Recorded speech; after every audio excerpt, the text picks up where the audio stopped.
Halo adik-adik, bagaimana kabarnya hari ini? Apakah baik semua? Nah, kali ini kita akan mempelajari tentang gerak dasar tari tradisi. Nah, sebelum kita beranjak ke intinya, kita lihat dulu tujuan pelajarannya terlebih dahulu. Oke, tujuan pelajaran kali ini yaitu siswa mampu menganalisis gerak dasar tari tradisi sesuai hasil pembelajaran yang telah dilaksanakan di kelas, sebagai upaya mengenal dan melestarikan tari daerah. Nah, selanjutnya ada pengertian seni tari nih.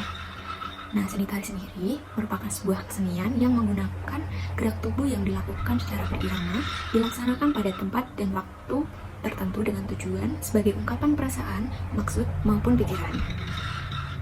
Ketika melihat seni tari, pasti kalian selalu identik dengan gerakannya. Karena seni tari itu merupakan suatu kegiatan seni yang sangat fokus terhadap setiap gerakan tubuh. Gerakan tubuh yang ada pada seni tari selalu berirama dan berpola, baik itu diiringi dengan musik maupun tidak dengan musik. Namun, pada umumnya seni tari yang ada di Indonesia selalu diiringi dengan musik ketika melakukan pementasan. Selain itu, juga seni tari yang ada di Indonesia bukan hanya berfungsi sebagai sarana untuk mengekspresikan diri, pementasan atau media hiburan saja, tetapi seni tari juga dipertunjukkan pada upacara keagamaan atau penyambutan. Jadi, untuk mendalami suatu tarian, sebaiknya kenali terlebih dahulu pengertian hingga unsur-unsur yang ada di dalamnya. Nah, bicara-bicara tentang unsur seni tari itu tidak terlepas dari unsur utama yang ada di dalamnya. Unsur utama dalam tari adalah unsur yang saling berhubungan sehingga tidak dapat dipisahkan satu sama lain. Semua unsur ini harus mampu dikuasai oleh setiap penari. Nah, yang pertama ada wiraga atau raga.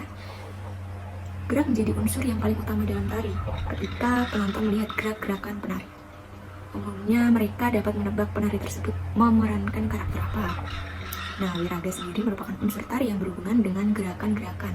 Gerakan dalam seni tari dibagi menjadi dua.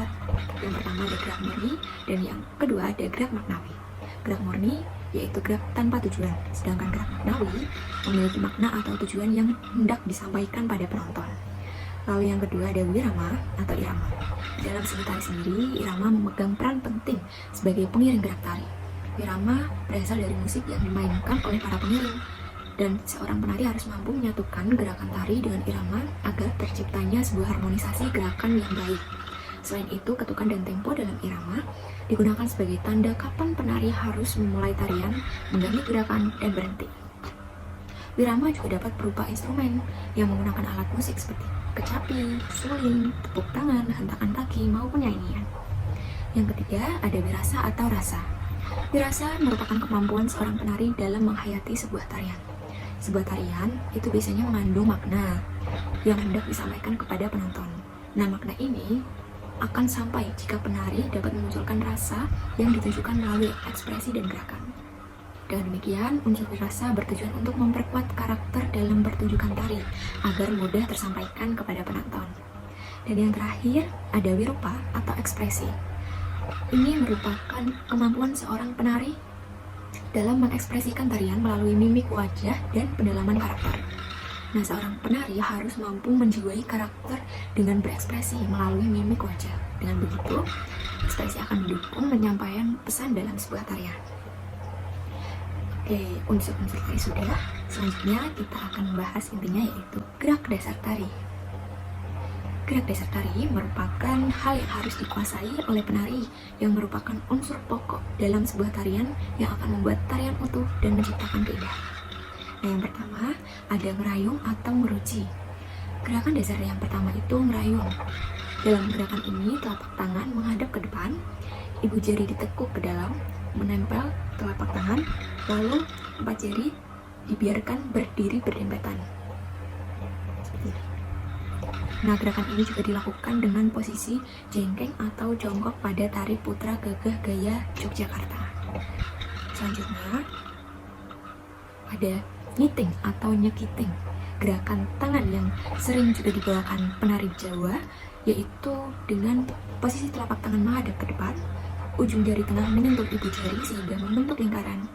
Sedangkan jari-jari lain seperti telunjuk, jari manis, dan jari kelingking membentuk setengah lingkaran. Seperti ini. Lalu yang ketiga, ada nyempurit.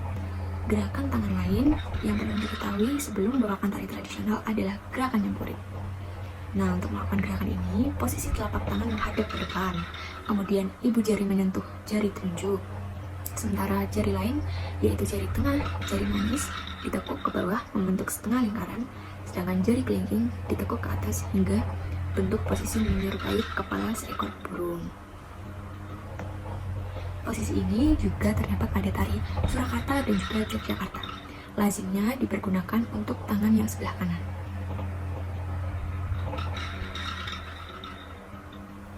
Seperti ini. Selanjutnya ada Boyo Manga. Nah, gerakan ini yaitu posisi tangan seperti ngerayung, namun posisi ibu jari membuka lurus ke depan, tidak menyentuh telapak tangan. Jari yang lain berdempetan sehingga membentuk mulut buaya atau boyo mangap dalam bahasa Jawanya. Nah, ragam gerak tari ini juga terdapat dari gaya tari Jawa Timur dan dipergunakan untuk tangan kanan dan kiri. Selanjutnya ada ngepel. Nah, dalam tarian Jawa juga dikenal istilah ngepel, yakni gerakan dengan posisi jari tangan mengepal, namun ibu jari dan jari kelingking sedikit membuka. Ragam ini juga terdapat pada tari gaya Jawa, dipergunakan untuk tari putra untuk menunjukkan sikap gagah. Nah, yang keenam ada ukel. Pada tari Jawa terdapat gerakan ukel. Gerakan ini dilakukan dengan memutar pergelangan tangan berlawan arah jarum jam dan diakhiri dengan posisi tangan miting. Lalu yang ketujuh ada ulap-ulap.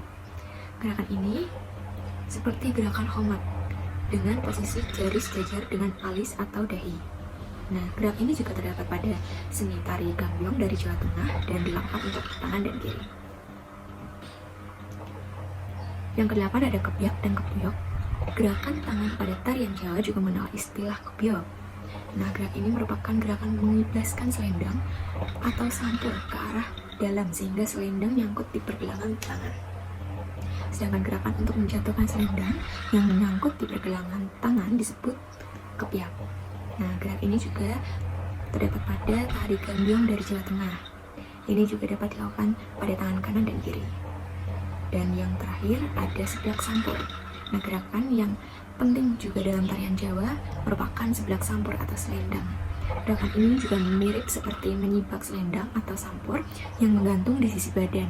Selendang disingkap ke belakang. Dan gerak ini juga terdapat dari tari gambyong dari Jawa Tengah. Digunakan juga untuk tangan kanan dan kiri.